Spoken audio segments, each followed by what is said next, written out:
Vajrasana. Vajrasana is another one of those ancient core asanas which has a great emphasis on developing yourself, and this posture in Vajrasana is utilized for meditation purposes and for some in Samadhi as well.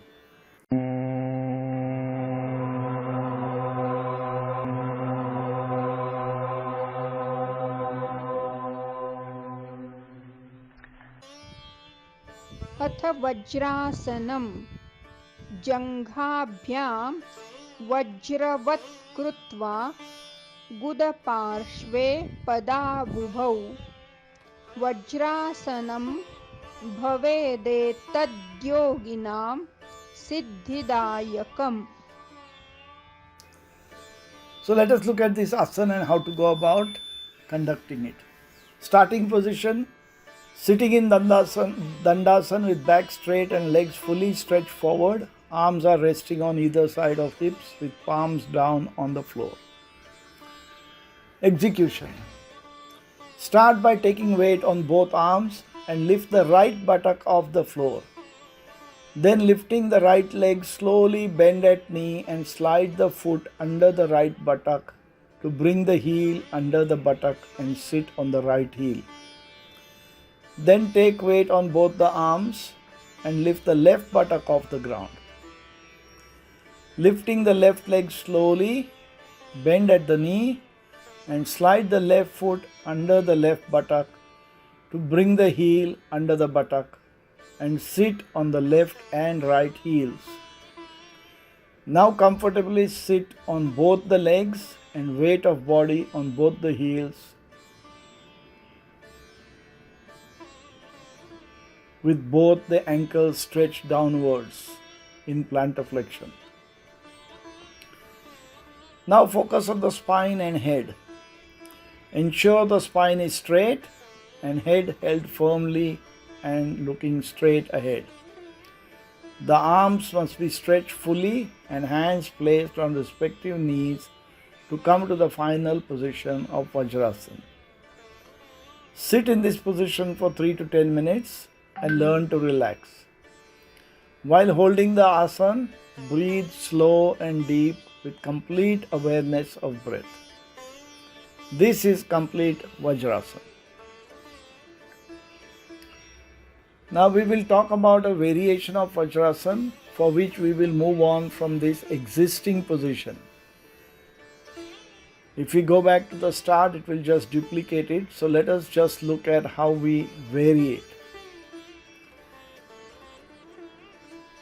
As a slightly advanced version of this asana is where further stretching of the quadriceps or the thigh muscles and further joint stretch of the knees occurs.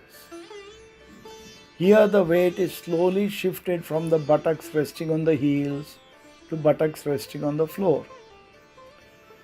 To achieve this end, you slowly take weight on your hands placed beside your hips and push the foot outwards to move laterally to either side, one leg at a time. This will move the feet wider and the buttocks or the bottom will now rest on the floor, permitting maximum stretch of the quadriceps or the thigh muscle. The final position for this advanced level of Vajrasana is both bottoms resting on the floor, supported on either side by the feet, with toes pointing backwards. Back should be straight and hands on knees. During this final position, hold for 3 to 10 minutes.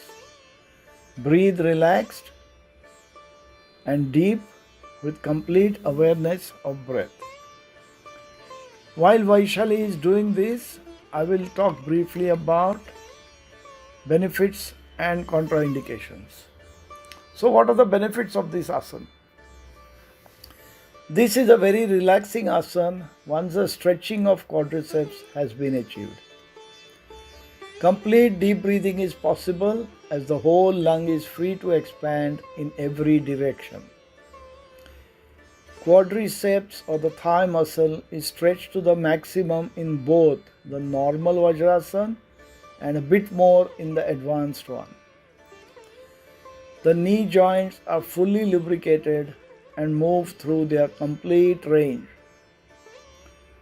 This is found to be a good asana for meditation, and a lot of people prefer to sit in Vajrasana for meditation. Spine being straight can assist with dhyan practice, where when you get to moving energies up and down the straight spine is an asset. The ankle joint is fully stretched to its limits. Now, what are some of the contraindications? People with arthritis of the leg joints, so whether it's the ankle, hip or knee joints, should be careful and discuss with professionals whether they should be practicing this asana and whether it is safe for them. Some elderly people with balance issues and difficulty getting off the floor issues should practice this on the bed. Also consider any medical conditions that your doctor warns you about and advises you against practicing this asana.